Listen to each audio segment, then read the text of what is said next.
A'udzubillahi minasyaitonirrajim. Aku berlindung kepada Allah dari godaan setan yang terkutuk. Bismillahirrahmanirrahim. Dengan menyebut nama Allah yang Maha Pengasih lagi Maha Penyayang. Assalamualaikum warahmatullahi wabarakatuh. Waalaikumsalam warahmatullahi wabarakatuh.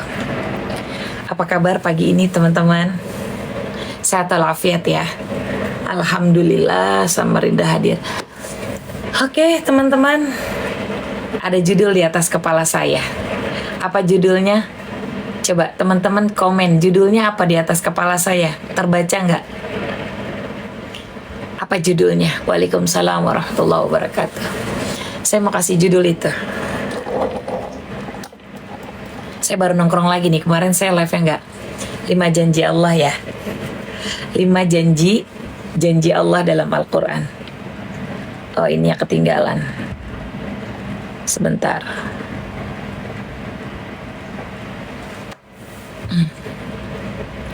Oke. Kita bahas. Kita cari yang mudah difahami.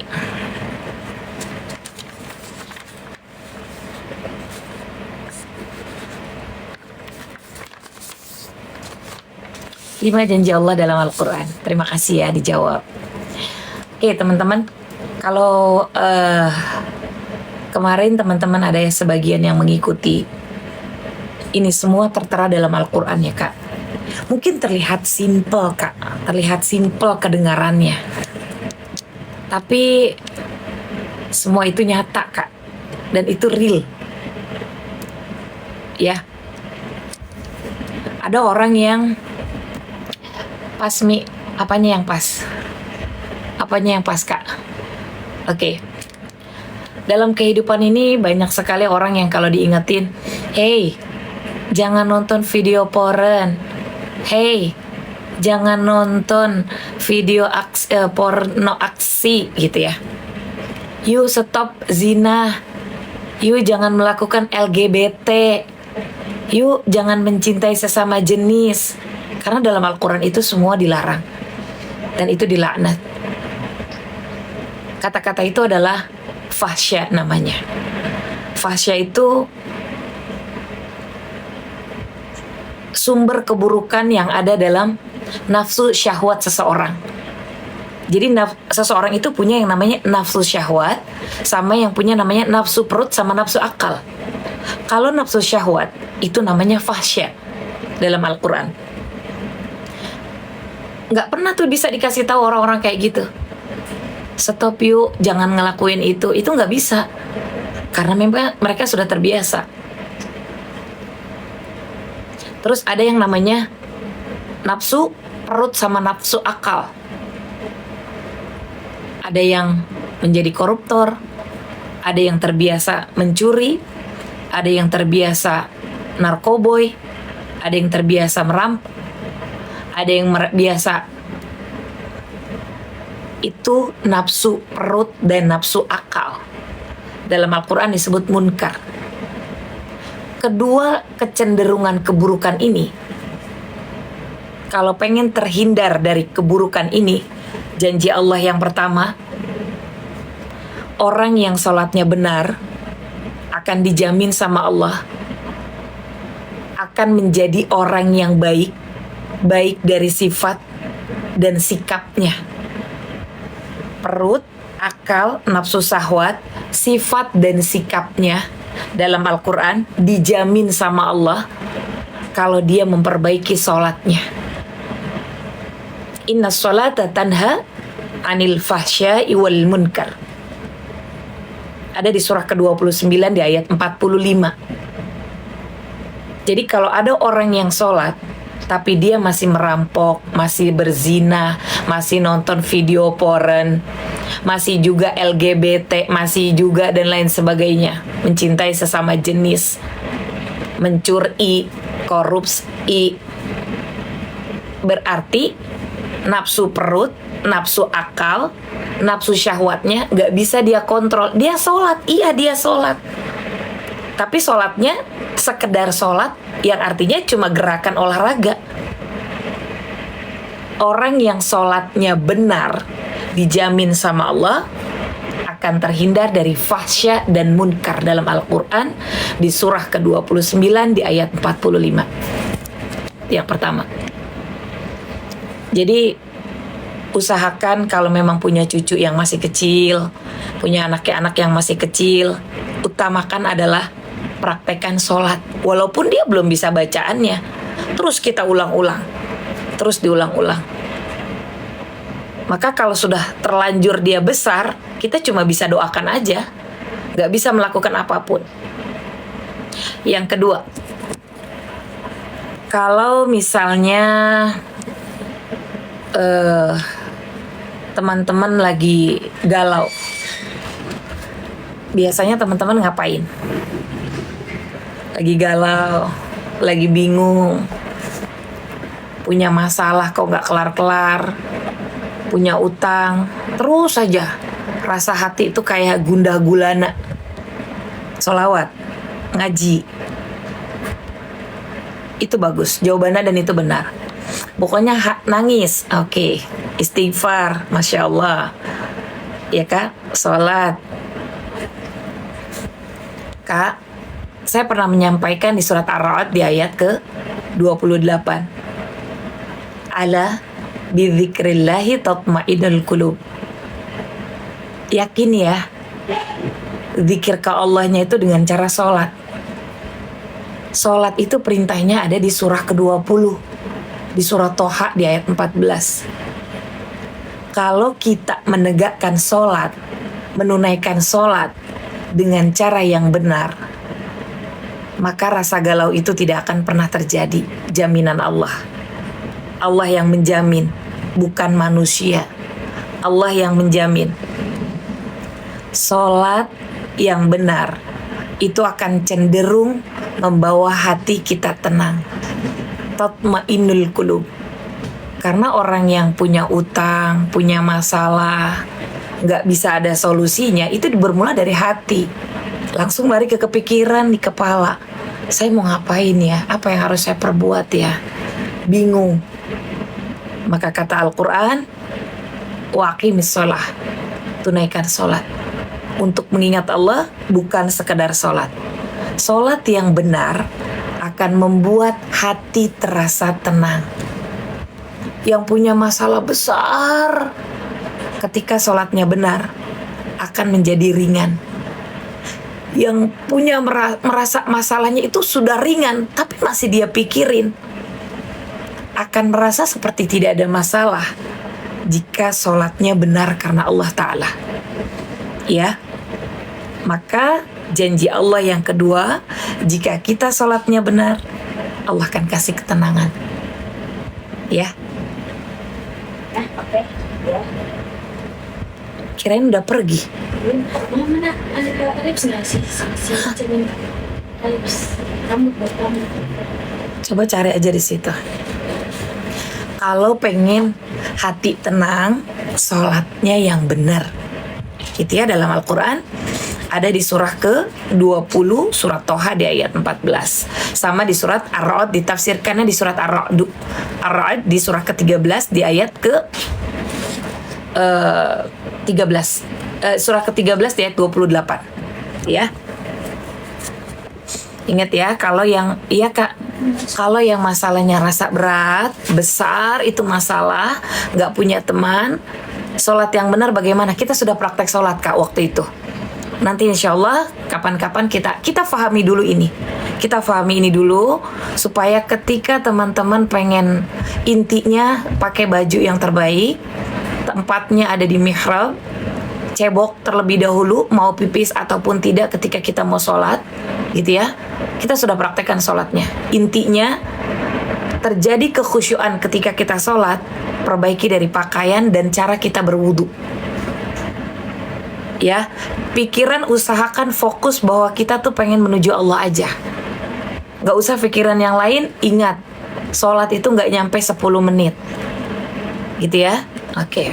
Kita sudah mempelajari pelajaran zikir, sudah pelajaran praktek sholat, praktek wudu, itu sudah. Insya Allah next kita lanjut ya. Itu janji Allah yang kedua ya Kak. Janji Allah yang ketiga itu, kenapa sih saya kok hidupnya ngerasa sulit gitu. Ada kan orang tuh DM-an. Ini saya nih berdasarkan DM-an teman-teman ya. Jadi saya angkat lewat Al-Quran. Kenapa sih hidup saya kok kayak ngerasa nggak tenang, hidupnya ngerasa sulit, rezekinya kok begini-begini aja gitu ya. Oke? Kalau kena ingus sebaiknya kakak ganti aja. Kalau ngerasa ragu ganti. Kita mau menghadap Allah bukan mau menghadap teman. Karena Allah yang Rob kita sudah praktek sholat dalam Rob itu ya. Jadi kalau ngerasa hidup kita tuh begini-gini aja, kehidupannya kok nggak indah, rumah tangganya kok begini-gini aja, kayak ngerasa feel bored, kayak ngerasa kok saya bosan ya, kok saya rezekinya begini aja. Tolong diingat-ingat bagaimana cara teman-teman ketika sholat menghadap Allah. Tolong diingat-ingat. Karena janji Allah yang ketiga, Allah akan kasih kupon kemudahan hidup dan hadiah rizki yang tidak pernah terputus bagi orang-orang yang melaksanakannya sholat dengan cara yang benar. Ya, oke. Ini ada di surah ke-65 di ayat 2-3, lalu ditafsirkan di surat Al-Baqarah di ayat kedua dan di ayat ketiga. Kalau sering keputihan, saya sudah sampaikan, kakak sebaiknya pakai panty liner saat kerja. Jadi ketika kakak mau sholat, panty linernya dibuang lalu kakak ganti. Ya, panty liner harganya mungkin 3.000 bisa 5 pieces, yang tipis-tipis itu. Sholat duha nggak 11.30, 11 udah paling akhir. Kalau mendekati sholat wajib, nggak bisa sholat duha. Karena sudah masuk tergelincir matahari. Nah, jadi kata Allah, kalau seandainya kita menambahkan ketakwaan kita dengan cara menunaikan sholatnya ditambah dengan khusyuknya, berusaha, ada usaha, paksain usaha dulu. Paksakan. Wa may yattaqillaha yaj'al lahu makhraja. Orang yang berusaha memperbaiki sholatnya, solusi akan Allah selesaikan dengan baik. Demi Allah, ini janjinya Allah Kak dalam Al-Quran. Solusi itu akan Allah berikan kepada orang yang berusaha untuk sholat dengan baik. Jadi kalau ada yang rasa rezekinya kurang, ada yang ngerasa hidupnya begitu-begitu aja, wa may yattaqillaha, yuk perbaiki sholatnya, maka Allah akan kasih kemudahan, Allah akan kasih solusi, Allah akan kasih rezeki. Itu janji Allah yang ketiga dalam Al-Quran. Karena apa? Karena dalam Al-Quran Kak Sintayong nanti kita jelaskan itu. Saya jelaskan yang sesuai judul saya ini dulu. Oke? Ya. Karena dalam Al-Quran kata-kata takwa itu tertulis terdapat sekitar 115 kata takwa. 165 orang sedang mengintip. Yuk masuk di live streaming saya, masuk ya, masuk follow. Oke? Jangan ngintip ya Kak. Di sini nggak bayar kok kalau nongkrong di sini ya. Saya selalu diintipin.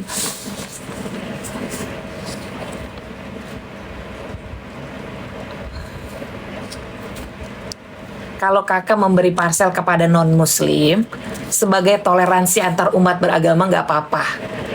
Saya udah masuk nih pesan kopi, boleh Kak, seller service kalau di sini mah.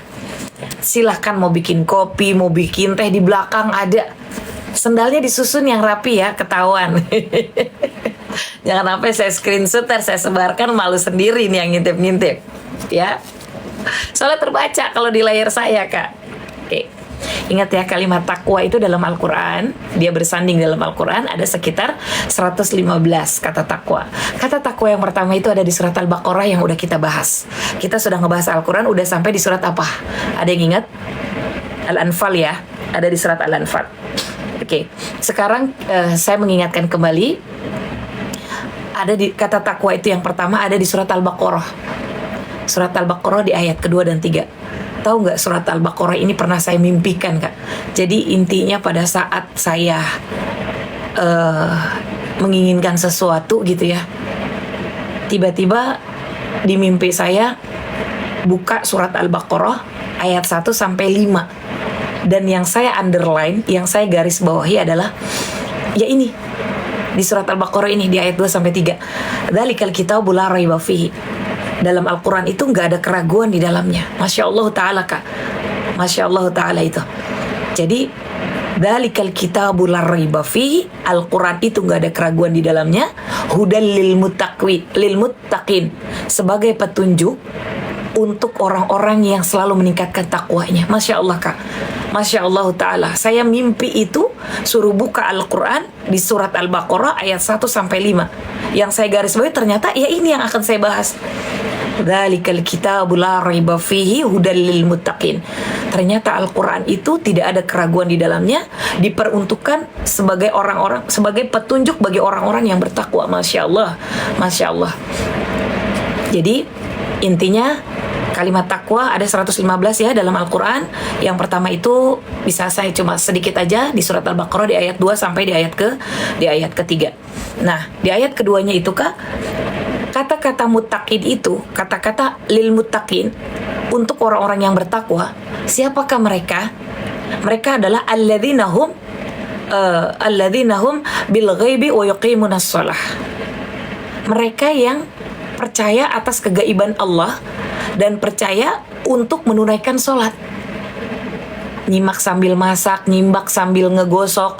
Seorang ibu pahala melakukan aktivitas di rumah, ya Kak, itu dapat pahala, Kak, jihad, ya. Jadi jangan ngeluh capek ya Bu. Sambil nongkrong dengerin live streaming itu pahalanya double.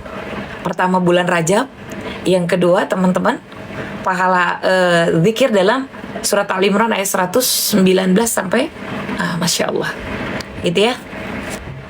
Jadi intinya siapa yang meningkatkan ketakwaan, siapa yang memperbaiki sholatnya, Allah akan kasih petunjuk, Allah akan kasih kemudahan di setiap langkahnya. Masya Allah Ta'ala, Kak. Ya, kalau memang belum bisa menunaikan secara sempurna, yuk saya mengajak perbaiki sholatnya, ya. Masya Allah Ta'ala, Kak, perbaiki sholatnya. Oke, itu janji Allah 1, 2, 3. Sekarang yang keempat, ya Kak. Hari ini bisa dengerin Umi lagi, alhamdulillah, Kak. Ini kalau kita nggak mau harus mengucapkan karena beliau komandan kita, gimana Mi? Gini Kak, kalau beliau adalah komandan kita sekedar datang kalau memang diundang, ya. Oke, terus Kakak cukup salaman aja. Mereka juga nggak terlalu memperhatikan hal seperti itu, ya, gitu. Oke, sekarang janji Allah yang kelima dalam Al-Quran. Gini, teman-teman kadang suka ngeluh gini ya, Bun, saya ini udah sholat loh, saya udah berdoa banyak banget, pagi, siang, sore, udah sholat wajib, sholat sunnah rawatib, sholat tahajud, sholat duha, kok doa saya gak dijawab-jawab? Bukan karena banyaknya teman-teman sholat, bukan karena teman-teman melaksanakan banyaknya doa, tapi yang Allah lihat bagaimana cara kita menunaikan sholat dengan baik dan benar. Bagaimana cara kita menunaikannya. Yang tadi saya bilang, kalau mau sholat ganti bajunya bekas masak. Punya satu baju digantung buat sholat. Cebok yang bersih. Kalau wudhu di kamar mandi, jangan mengucap kalimat-kalimat Allah dalam kamar mandi. Wudhunya yang benar, bukan sekedar dikasih begini kita sudah praktek sholat, Kak, sudah praktek wudhu. Jadi ketika wudhu itu wudhu yang benar, maka wudhu yang benar akan terjadi kekhusyuan dalam sholat, ya. Oke. Contoh ada yang pernah saya sampaikan ketika di surat Al-Imran di ayat ke-38 sampai 39. Kita sudah berumah tangga, ada kisahnya yang sudah berumah tangga berpuluh-puluh tahun, tidak dikasih keturunan, sulit dikasih keturunan. Akhirnya sholat di mihrabnya Maryam. Nah, sholat di mihrabnya Maryam, lalu dia berdoa. Yang digaris bawahi adalah kalau kita mau sholat, punya tempat sholat yang bersih dari najis. Usahakan bajunya bersih, pakaiannya bersih, niatnya karena Allah, ya Kak. Berusaha fokus. Setiap doa yang dimohonkan itu cepat terkabul bagi orang-orang yang berusaha memperbaiki dan menunaikan sholat dengan benar. Jadi bukan karena banyak ya kalian udah sholat ini, udah sholat itu. Bagaimana cara kita mau menghadap Allah Subhanahu wa Ta'ala? Caranya. Jadi prepare-nya dulu nih. Kayak teman-teman prepare mau kondangan apa gimana sih? Mandi, sikat gigi, bersihin muka, pakai baju harus matching sama tas, roknya harus matching sama sepatu. Tuh. Dengerin ceramahnya Umi, adem hati saya. Masya Allah. Jadi prepare-nya dulu nih yang keempat. Mau menghadap Allah, prepare-nya gimana? Cebok dulu, ganti baju bekas aktivitas khusus buat sholat, masuk kamar mandi pakai kaki kiri, ada doanya udah saya buatkan, ya. Nah, terus keluarnya pakai kaki kanan. Kalau di dalam kamar mandi jangan mengucap asma Allah di dalam hati doanya. Cara wudunya bukan cuma disiram-siram doang, tapi diselai-selai seluruhnya. Gitu ya, bagian kepalanya bagaimana, tangannya gimana. Ini sekarang 212 orang sedang mengintip. Sapa katanya TikTok. Halo, assalamualaikum, come here, masuk, ya. Kalau sudah malas bangun sholat tahajud, ingat Kak, Allah akan kasih kemudahan. Ya, Allah akan kasih kemudahan. Makanya gini, Allah kan maha tahu ya. Sekarang suka ada yang komen, rezekiku susah banget ya bun, susah banget ngedapatin rezeki. Karena Allah tuh tahu, kamu tuh datang cuma pada saat butuhnya doang. Malu dibilangin ngintip. Kan kebaca soalnya di atas layar kepala saya itu ada tulisannya. Saya disuruh sapa katanya TikTok. Ya udah saya sapa. Saya masuk Mi tadi ngintip. Ayo jangan ngintip. Di sini kebaca. Wallahu alam, nggak tahu kenapa.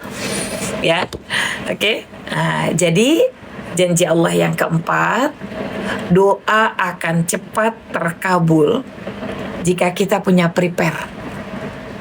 Jika kita punya prepare, ya. Oke, prepare-nya yang baik. Perbaiki cara sholat kita kepada Allah. Oke.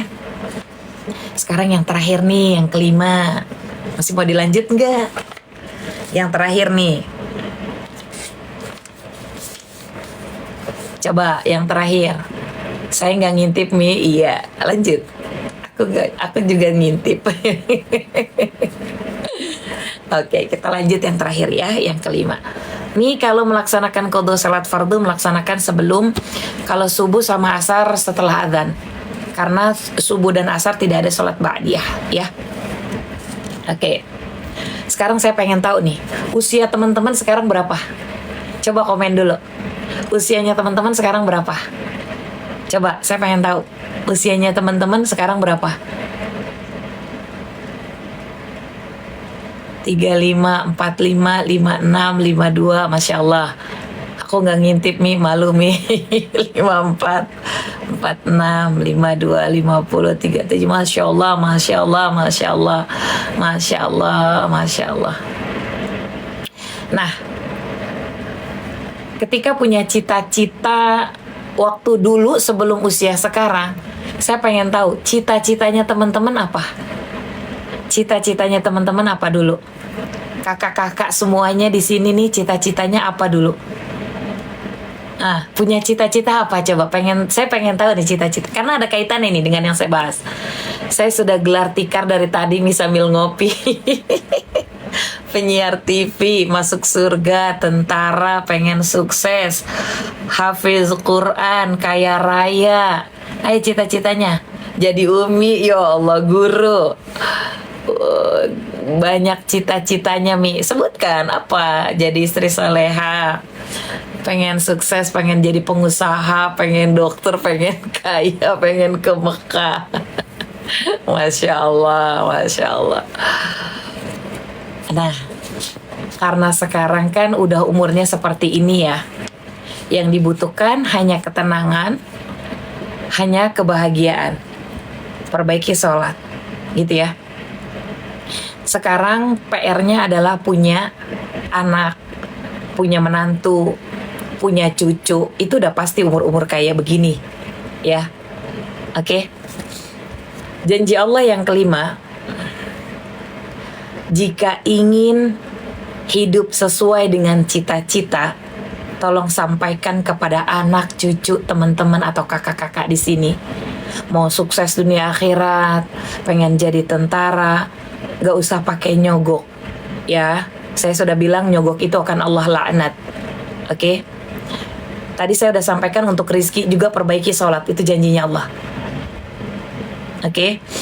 Jika pengen teman-teman hidupnya bersanding dengan kebahagiaan seperti yang teman-teman inginkan, kalau sekarang menurut teman-teman, ya udahlah saya pengen sukses dunia akhirat, saya pengen bahagia, saya pengen mencapai sesuatu yang belum saya capai, ya kan?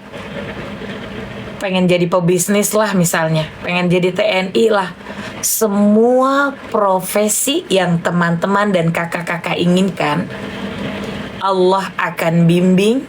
Dan janji Allah bukan cuma Allah bimbing, ya kak, tapi sukses itu akan nyata bagi kakak dan keluarga kakak jika satu rumah berusaha untuk memperbaiki sholatnya.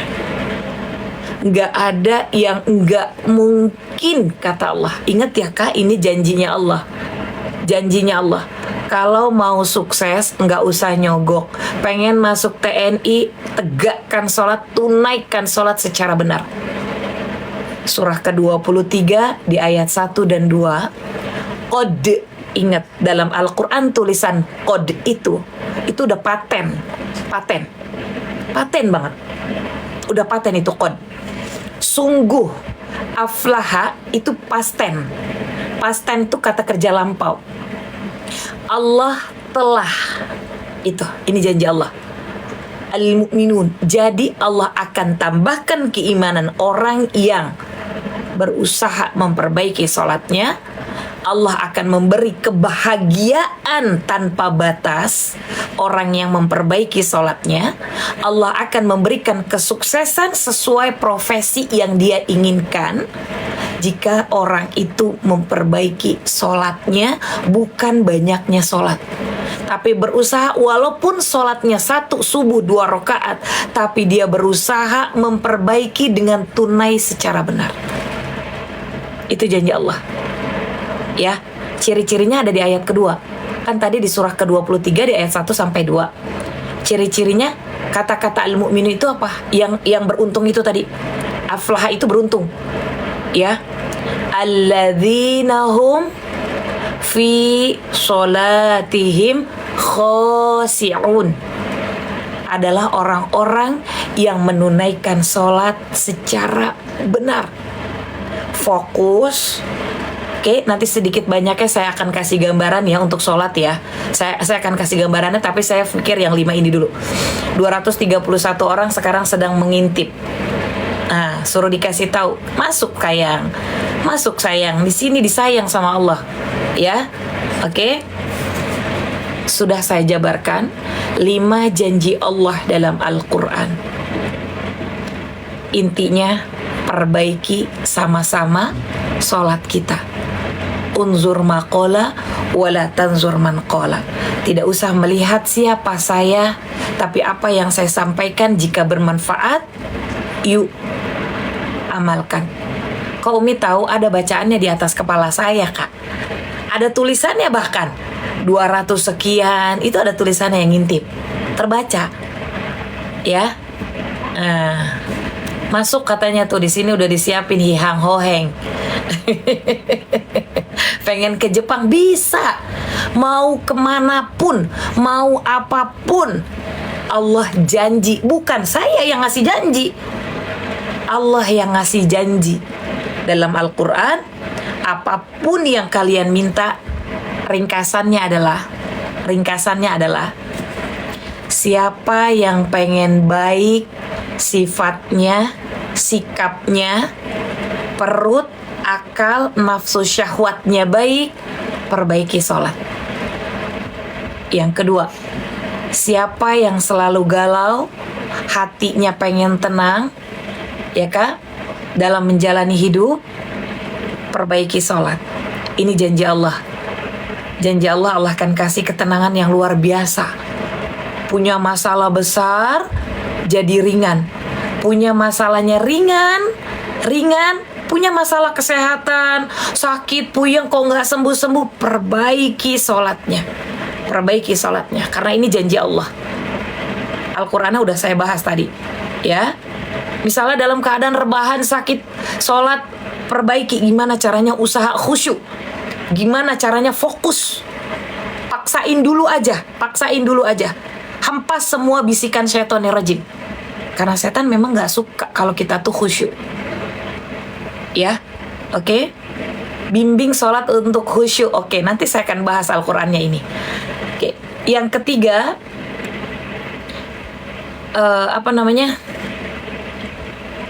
mengatasi permasalahan yang sulit menurut kalian, tapi kata Allah itu mudah. Solusinya Allah lancarkan. Allah kasih kelancaran semua.